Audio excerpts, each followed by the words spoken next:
I've spent hours learning how to most effectively optimize experience gain in Palworld, and have combined all the info I've found through playing and researching extensively into this video. I'm going to debunk all the misconceptions people have spread about how the experience system works in this game, and dive deep into how to perfectly optimize your progression. Whether you're a nerd when it comes to Palworld like me, or just simply looking to understand how this surprisingly confusing part of the game works, you've come to the right place. A few weeks back, me and my buddies slaved away making handgun ammo and spheres for 3 hours when we were measly level 29s. We're ARC players, so this is an average Tuesday evening for us. Our problem arose after a successful farming session of nearly 1,000 handgun ammo and just under 200 hyperspheres, when we noticed something outrageous. We had gained just under half an experience level each. If we knew what I'm about to cover in this video back then, we'd have progressed to the next stage in the game and not wasted 3 hours grinding for items that fall off in effectiveness rapidly. So if you want to learn how to avoid one of the biggest causes of burnout for Palworld players, sit back and relax. First, I'll rattle off every way you can gain experience in the game. I can almost guarantee you there's something you didn't know about. Catching and killing pals, NPCs, and alpha bosses, clearing out dungeons, killing tower bosses, crafting, building, and having a pal in your party doing work are all ways this game dishes out XP. I should note that pals in your base slots also do get XP, but it's incredibly slow and they will fall behind as you progress through the game. Also, the pals in your party will gain XP in a distributed manner. If one pal is earning XP, all the pals will earn that XP. And finally, if you're gaining XP as the player and you have pals in your party gaining XP, they are not going to take away XP from you, they're just going to gain XP by themselves. Just a quick disclaimer for simplicity, I'm considering catching and hatching a pal to be the same for this section of the video because XP is treated the same way for both. While it may sound like there's 1,000 different combinations you could choose from when it comes to leveling up through this game, this couldn't be further from the truth. In fact, almost all of these strategies are so incredibly inefficient that you'd essentially never hit level 50 using them. So, what are the best ways to level up in Palworld? There is one method out of everything I mentioned that blows every other option for grinding XP out of the water. Catching pals. I know you've heard that before, so let me dive deeper into how to most efficiently optimize this process. I'll start by explaining how the experience system works in detail so you aren't as confused as I was. When you catch or kill a pal, you get a set amount of XP based on the type of pal it is and the level it is. Higher level and stronger species pals yield more XP upon capturing or killing. Catching a pal is better for the first 10 encounters you have with it because of the catching XP bonus this game offers. The catching and killing gives the same amount of XP after the first 10 are caught of a certain species. So you can celebrate catching 10 of each pal by murdering their siblings. In all seriousness, killing the pal if you've already caught 10 of them is more efficient for XP gain, but isn't the best option for farming with that pal drops.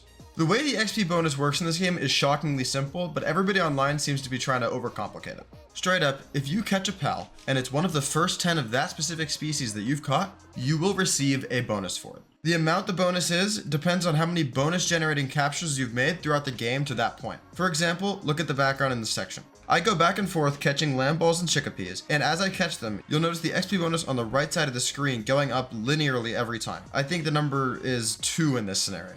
What should be noted is that it goes up a fixed amount every time, and it goes up regardless of which bonus generating capture I'm making. I could have gone and caught 10 Jetragons if I skipped every other pal in the game, and I would have gotten the same XP bonus that I got from catching a chickapee. The only way to change the amount of base XP you get from a capture or kill is to change the type of pal and the level of the pal it is that you're catching or killing. So basically, the optimal way to gain XP is to just catch 10 of each pal throughout the game. Don't overthink it, don't freak out. You don't have to catch 10 of one pal and then catch 10 of the next pal. I've seen that online. You don't have to wait until level 30 to start catching pals. The game doesn't care what level you are. It cares how many bonus generating captures you've made. That is literally it. It is that simple. Well, if it's that simple, you might be thinking to yourself, is there any other way I can optimize this XP process throughout the game? There is, and I'll explain it now. Like I mentioned earlier, I was considering catching and hatching to be the same sort of process for XP because the game treats it the same way. Throughout the map, you're going to be finding a lot of eggs throughout your playthrough. Always pick them up and incubate them if you're trying to max out your level as fast as possible. This is because those eggs are literally made to give you pals that you have not gotten 10 of yet. If I get a verdant egg in the area with Elizabeth, right? And I have 10 Elizabeths caught and I don't have any Verdashes or Mosandas, I will get a Verdash or Mosanda because it's trying to fill out things that I am not fully finished with to give me more XP. There's no reason not to pick them up and just incubate them. It's extremely easy to just put them in an incubator and leave them for a few hours. The only other way I could imagine doing anything with maximizing XP throughout the game besides just catching what you see and grabbing eggs that you find is breeding for stuff that you just don't have access to catching yet. But that's sort of up to you if you want to do that. It can take away from the fun of the game if you don't go and catch stuff for the first time. If you're on a repeat playthrough, I would definitely recommend doing this. It makes it way faster. But yeah, that's pretty much all I can think of for ways to optimize XP. It's not super complicated, but everybody tries to overcomplicate it, so I figured I'd make a video about it.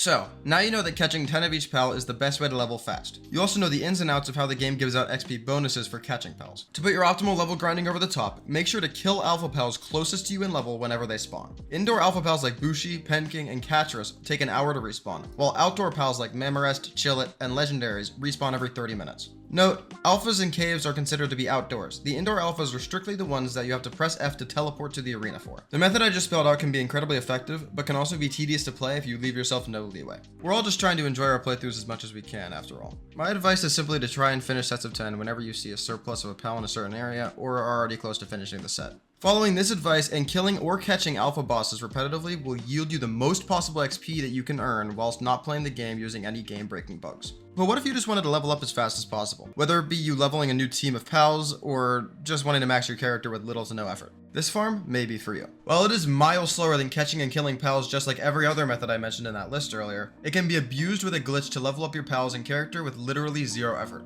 You can just use this farm to idly crank out levels while you're not even at your computer. It's that easy. Let me show you how absurdly simple the setup is now. Go make a pal box somewhere on a very flat surface to get this started. You need the pal box because you need to be utilizing transporting pals to make this farm work as efficiently as possible. Then, in the range of your new pal box, you want to build 3 connected foundations that are elevated by placing it at an angle with your camera like this. Place walls across one of the sides of the foundation. Now, go to the corner, climb on top of this wall, and place a roof here. Place stairs coming down from this roof connected to the wall like this. Place a chest somewhere generally under the roof, but not directly under it. This is a good example of where you could put it. Now, simply put as many transporters as you can in the worker slots in the box, and get ready for the easiest XP of your life. Literally just right click place a wall so you don't need to reopen the build menu every time.